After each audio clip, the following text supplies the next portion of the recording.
Welcome to the new Camtasia Studio. We encourage you to watch and play with this Getting Started project video to learn some of the most important concepts of using the editor. If you want more in-depth tutorials that will walk you through the entire process of recording, editing, and sharing your videos, then please watch the Getting Started tutorials using this link under the Help menu. The editor is divided up into three main areas: the clip bin, the timeline, and the canvas. The canvas is where you see your video during playback and can move, resize, and reposition all media however you want. The timeline is where you assemble and edit your video. At the top of the timeline, tick marks represent time in terms of minutes and seconds. When building a video, you'll work in a horizontal manner, beginning from the left and moving sequentially through time toward the right. The tracks are layered on top of each other, so media you add on higher tracks is viewed on top of media on lower tracks in the canvas. For example, this callout is placed on top of the video track on the timeline, and therefore is on top of the screen video on the canvas. If I drag the video track on top of the callout on the timeline, the callout is now hidden behind the video on the canvas. Use the zoom slider to magnify the view of the timeline. This is very helpful when making precise cuts and selections, like removing ums in your audio. New media can be dragged and dropped on an existing track, or a new track is automatically created when media is dropped at this location at the top of the timeline. To change the position of a clip on the timeline, just drag it. To change the duration of a clip, drag the edges in either direction. An important part of the timeline is the playhead. To view your video, click play.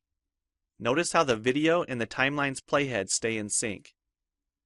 Click anywhere along the timeline and the playhead moves to that point.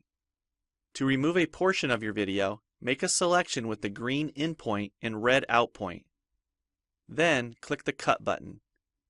If you don't want media cut on a specific track, just click the lock icon. If you make a mistake while editing, press Ctrl-Z on the keyboard to undo, or choose Edit Undo. Double-click the playhead to deselect. Next, we'll look at the clip bin and the library. The clip bin holds recordings, audio files, images, and title slides being used in the project you're currently working on. The library stores video clips, intros, callouts, title slides, and other media assets you want to use from project to project. It is pre-populated with professional content you can use in your videos. You can download more media from our website by clicking this link.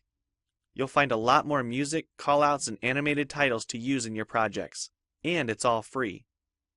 Once you find something you like this callout for example, just drag it to a track on the timeline and resize and reposition it as needed. Double-click the callout on the canvas to open the Callouts tab and edit the text, or change any of the text properties like color or size. You can find a number of other callouts to use in your projects by expanding the Shapes menu. You've probably noticed the video zooming in and out at times, for example here when it's zooming into the timeline. To learn more about adding and customizing zoom and pan animations to your video, check out the other Getting Started tutorials on our website. We've talked about some of the tabs already, but be sure to explore the others for adding and editing special effects. If they don't all show up as tabs, click on the More tab to explore others, like the speech-to-text capabilities and captions, and the improved quizzing.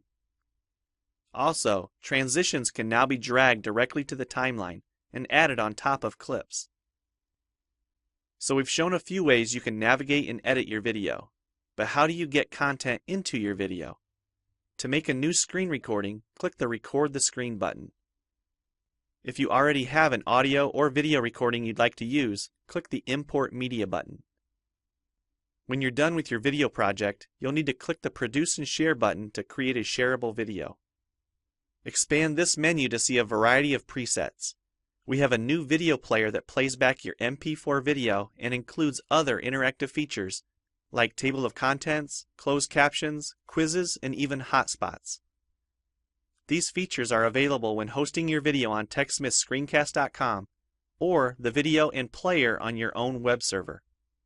This player provides playback on multiple devices with just one video, whether it's a phone, tablet, laptop, or desktop computer. Well, it's time for you to try Camtasia Studio for yourself using the content on the timeline, or better yet, create your own.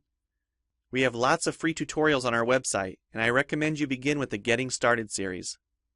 Also, the help file inside Camtasia Studio tells you how to use each of the Camtasia Studio features and applications. One last thing, if you ever want to open this Getting Started project again to view or practice with, use this link here. Thanks for watching, and we hope you enjoy Camtasia Studio.